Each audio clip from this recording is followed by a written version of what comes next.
যত ধরনের খাটো প্রজাতির গাছ আছে এদের মধ্যে থাই ভ্যারাইটির বা থাই প্রজাতির গাছগুলো হলো অন্যতম।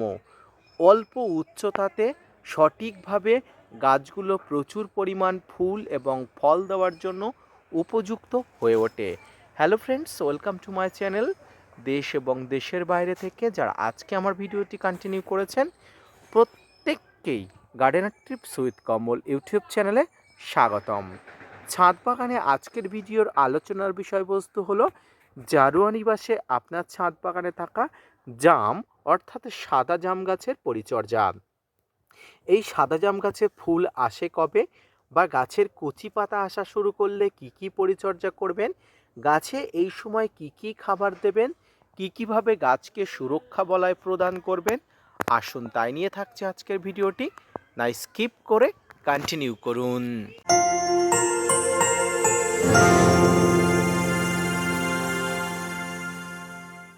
সম্মানীয় দর্শক এবং শ্রোতা বন্ধুরা, দেশ এবং দেশের বাইরে থেকে যে যেখান থেকে আজকে আমার ভিডিওটি কন্টিনিউ করেছেন প্রত্যেককে নমস্কার, সালাম, আদাব জানিয়ে আজকের ছোট্ট উপস্থাপনাটি শুরু করছি।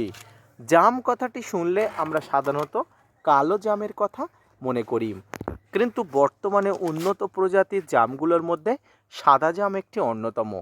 অত্যন্ত সুমিষ্ট, প্রচুর ফলন হওয়া একটি গাছ, যে গাছটি যদি আপনি সঠিক পরিচর্যা করতে পারেন একদম খাঁটো প্রজাতিতে প্রচুর পরিমাণ ফলন দেবে। এই যে গাছটি দেখতে পাচ্ছেন, গাছটির বয়স প্রায় 3.5 বছরের কাছাকাছি। গাছটির উচ্চতা দেখুন বেশি হয়নি, এবং গাছটির গুঁড়িটা দেখলে বুঝতে পারবেন যে এই গাছগুলো খাঁটো প্রজাতির গাছ। গুঁড়িটা দেখেই আপনারা বুঝতে পারছেন। তো এই সাদা জাম গাছে ম্যাচুরিটি হতে মোটামুটি 2 বছর বয়স লাগে, আর যে কোনো গাছের ম্যাচুরিটি বয়স হওয়া মানেই 2 বছর বয়স হওয়া। এই 2 বছর বয়স হয়ে গেলেই সাদা জাম গাছের মুকুল আসা শুরু হয়। গাছের মুকুল কখন আসে এটা নিয়ে অনেকের মনে প্রশ্ন থাকতে পারে বা আসতে পারে। সাদা জাম গাছের মুকুল আসে সাধারণত গ্রীষ্মের শুরুতেই, অর্থাৎ আমাদের ছাদ বাগানে যদি কারো আঙুর গাছ থেকে থাকে আপনারা দেখবেন আঙুরের ফুল এবং সাদা জামের ফুল প্রায় একই সময়ে আসে, অর্থাৎ দুটি গাছই কিন্তু একই সময়ে কিন্তু ফুল আনে। আর এই সময়টাই হলো ছাদ বাগানে গাছের ডরমেন্সি পিরিয়ড বা ঘুমনের সময়। এই সময় গাছের প্রচুর অযৌক্তিক পাতাগুলো ঝরে পড়বে, কিছু গাছের পাতা হলুদ হয়ে যাবে। এই পাতাগুলো কিন্তু ধীরে ধীরে ঝরে পড়বে, এখানে কিন্তু কোনো রকম কিছু করা থাকে না, এগুলো প্রাকৃতিক নিয়ম। গাছের পাতাগুলো এইভাবে লালচে হয়ে গেলে অনেকে ভাবে তাদের পাতাগুলো হয়তো কোনো রকম আক্রান্ত হয়েছে, তবে আমি বলবো এই পাতাগুলো লাল হতে হতেই ঝরে পড়বে। দেখুন হাত দেওয়ার সাথে সাথে ঝরে পড়ছে, এগুলো প্রাকৃতিক নিয়ম। তো এই পাতাগুলো নিয়ে কোনো চিন্তিত হবার কারণ নেই, প্রাকৃতিক নিয়মে আবার কিন্তু নতুন পাতা আসবে। তবে তার আগে দরকার আপনার উপযুক্ত পরিচর্যা। কী কী পরিচর্যা? গাছের গোড়াতে আপনারা একটা ভারী খাবার দিয়ে দেবেন আবশ্যিকভাবে, অবশ্যই দিয়ে দেবেন। তাহলে কি হবে, গাছের এই দেখুন কচি ছোট ছোট ফড়কি বার হচ্ছে, ছোট ছোট পাতা বার হবার সম্ভাবনা দেখা দিচ্ছে। আর এই কচি পাতা মানে গাছের কচি ফুল আসার সম্ভাবনা। এই পাতাগুলো আরও বেশি বুস্টিং করার জন্য আপনাকে গাছে খাবার দিতে হবে। এই খাবারে গাছের সমস্ত ম্যাক্রো এবং মাইক্রোনিউট্রিয়েন্ট উপাদান সমস্ত খাবার থাকবে। তাই এমন খাবার দিতে হবে যে খাবারের মধ্যে নাইট্রোজেন, ফসফরাস, পটাশ অর্থাৎ এনপিকে জাতীয় যে খাবারগুলো আছে সেই খাবারগুলো অবশ্যই আপনার ছাদ বাগানে গাছের বৃদ্ধির পক্ষে সহায়ক হতে হবে। তো এই খাবারের মধ্যে মিশ্র খাবার অবশ্যই দিতে হবে। যারা 1 মাস আগে খাবার দিয়েছিলেন কোনো প্রকার চাপ নেই, কোনো রকম চাপ না নিয়ে আপনি গাছের গোড়াতে খাবার দিয়ে ফেলুন, কোনো অসুবিধা নেই। তো এই খাবার যারা দিতে চান না তারা অবশ্যই তরল খাবার হিসাবে সরিষার খোল পচানো জল, যেটাকে আমরা ছাদ বাগানের ভাষায় সুপার ফুড বলি গণ্য করি, সরিষার খোল পচানো জল আপনি দিতে পারেন। এছাড়া মিশ্র খাবার দেওয়ার পরে কি সরিষার খোল পচানো জল দেওয়া যায়? হ্যাঁ, অবশ্যই দেওয়া যায়। প্রতি 15 দিনে একবার করে দেবেন। এর পাশাপাশি আপনারা গাছে কিছু স্প্রে করতে হবে, এর মধ্যে এনপিকে জাতীয় খাবার, পটাশ জাতীয় খাবার সব একত্রে মিক্স থাকবে।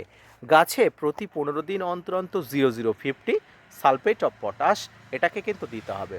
এই সময় যেহেতু গাছের পাতা পড়ে যাচ্ছে আর নতুন পাতা আসবে, এই পাতা পড়ে যাওয়া এবং নতুন পাতা এর যে কমিউনিকেশন, এই কমিউনিকেশন কিন্তু গাছকে ধরে রাখতে গেলে গাছের ইমিউনিটি পাওয়ার বা রোগ প্রতিরোধী পাওয়ার অবশ্যই দরকার। আর এই প্রতিরোধী পাওয়ার কিন্তু অবশ্যই ছাদ বাগানে পটাশ একমাত্র ধরে রাখতে পারে, তাই পটাশ সার কিন্তু আপনাকে দিতে হবে। গাছে স্প্রে করার জন্য 0050 এবং গাছের গোড়াতে দেওয়ার জন্য আপনি জৈব পটাশ, রাসায়নিক পটাশ অ্যাজ ইউ উইশ দিতে পারেন। তবে লাল পটাশ দিতে পারলে কিন্তু খুব ভালো হয়। জলে গুলে সেই পটাশটা গাছের গোড়াতে দিয়ে দিলে খুব ভালো ফলাফল পাওয়া যায়। প্রিয় দর্শক বন্ধুরা, এছাড়াও ম্যাগনেসিয়ামের অভাবের জন্য ছাদ বাগানে গাছে অনেক সময় ফুল আসলে ফুলগুলো ঝরে পড়ে। আর যারা আমার গাছটা দেখেছিলেন গত বছরে, অবশ্যই দেখেছিলেন ছোট্ট গাছ হলেও প্রচুর পরিমাণ ফুল কিন্তু আসে।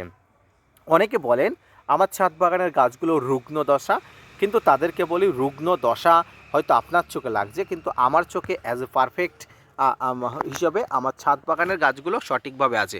গাছে ফুল ধরাতে পাচ্ছি বা ফল ধরাতে পাচ্ছি কিনা সেটাই কিন্তু বড় কথা। তো যারা গাছের পরিচর্যা সম্পর্কে জানেন না, আশা করি তারা উল্টোপাল্টা কমেন্টস করেন। ছাদ বাগানে গাছের বেঁচে থাকার পরিচর্যা সমস্ত কিছু জেনে বুঝে তারপর অবশ্যই আপনাকে সঠিক কমেন্ট করা উচিত। তো এই অবশ্যই ম্যাগনেসিয়াম সালফেট বা এপিসম সালফ আপনাকে ছাদ বাগানে দিতে হবে এবং এখন থেকে একটা ভালো মানের পিজিআর কন্টিনিউয়াসলি স্প্রে করে যেতে হবে, যেমন মিরাকুলান, বুস্টার 2, বাম্পার, প্লানোফিক্স। বাংলাদেশি বন্ধুরা আপনাদের দেশে যে পিজিআরগুলো পাওয়া যায় তার মধ্যে যে কোনো একটি সিলেক্টেড পিজিআর আপনারা ব্যবহার করুন ছাদ বাগানের গাছে টপ টু বটম, যদি গাছটি 2 বছর বয়সী হয়ে থাকে।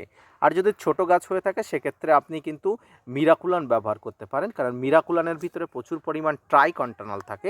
ট্রাইকন্টানল গাছকে বৃদ্ধি করতে, সবুজ করতে কিন্তু সাহায্য করে। এবারে বলি এই যে গাছ, এই গাছে ফুল আসে প্রথমেই বলেছি আঙুর গাছের সাথে, তাই কিন্তু গাছকে এখন থেকে পরিচর্যা করতে হবে, খাবার দিতে হবে, জলের ব্যবহার ঠিকঠাকভাবে দিতে হবে এবং আপনি অবশ্যই গাছকে সপ্তাহে একবার করে না হলেও আপনি 15 দিনে একবার করে গাছে পরিষ্কার ঠান্ডা কলের জল দিয়ে ধুয়ে দেবেন।